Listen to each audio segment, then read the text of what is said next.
Miss हो गई थी। अभी बहुत सारी बातें डॉक्टर गौर साहब ने भी बताई और दूसरे जो वक्तागण थे उन्होंने भी बताई। ज़्यादा समय मैं आपका नहीं लूँगा, ज़्यादा मैं बोलना भी नहीं जानता हूँ, क्योंकि मैं हमेशा बोलने की जगह मैंने प्रभु का नाम लेके कोई कार्य ही किया है, तो और बोलने से ज़्यादा करना भी चाहिए। तो सबसे बड़ी जो समस्या है हमारे समाज की, जैसे वो पत्रकार बंधु बोल रहे थे कि भाई राजपूत भाई लड़ते क्यों आपस में, तो इसको मेरी आपसे सभी से मतलब सभी जितने भी संगठन भी हैं और सभी जो यहाँ पर उपस्थित भी हैं, सभी से मेरा हाथ जोड़ के निवेदन भी है, प्रार्थना भी है। मैं इतना बड़ा नहीं हूँ कि अपने बुजुर्गों से कुछ बोल सकूँ, लेकिन उनके चरण स्पर्श करके यही मैं आशा करता हूँ, उनसे निवेदन भी करता हूँ कि इस चीज़ को जो है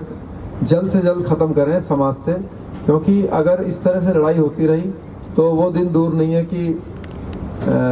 बिल्कुल बर्बाद हो जाएगा समाज। और डॉक्टर गौर साहब जो है दूसरी सभाओं में मैंने इन्हीं का एक दोहा है, ये बोलते हैं, उसको चुरा के बोल रहा हूँ कि क्षत्रिय हारा नहीं कभी दुश्मन की तलवारों से, जब भी क्षत्रिय हारा अपने ही गद्दारों से। तो ये इतिहास में हमने हर बार देखा है, जो हमारे महाराणा प्रताप जी हैं, पृथ्वीराज चौहान जी हैं, उनकी जो हार हुई है या उनको जो कष्ट झेलना पड़ा, वो इसलिए नहीं झेलना पड़ा कि उनके वीरता के अंदर कोई कमी थी, वो इसलिए कष्ट उनको झेलना पड़ा कि हमारे किसी राजपूत भाई ने उनके साथ गद्दारी करी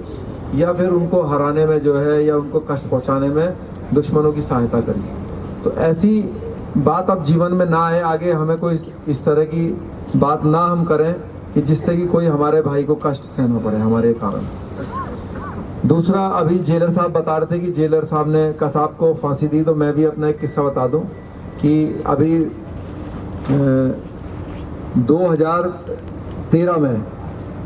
हमारे साथ भी अफजल गुरु था वहाँ पे, जो पार्लियामेंट अटैक कांड में था, तो उसको मेरे सामने ही फांसी दी गई थी, मेरे साथ ही था वो, मेरे बगल वाले सेल में ही था। और जब सुबह 6 बजे उनको निकाला था तो हमारे सामने ही निकाल के ले गए थे। उससे कुछ दिनों पहले की बात है, तो उनको जल्लाद नहीं मिल रहा था जेल वालों को, क्योंकि तिहाड़ में बहुत सालों से किसी को फांसी नहीं दी गई थी। तो हमने उनको ये ऑफर दी थी कि अगर कोई जल्लाद नहीं है तो मैं उनको फांसी दे दूंगा। अगर आगे भी ऐसी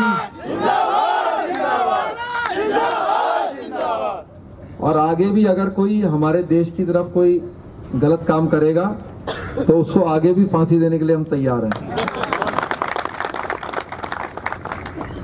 अब क्योंकि बहुत लेट हो गई है और कल भी बहुत, आप सबसे मेरा निवेदन है कि कल भी इसी तरीके से ज़्यादा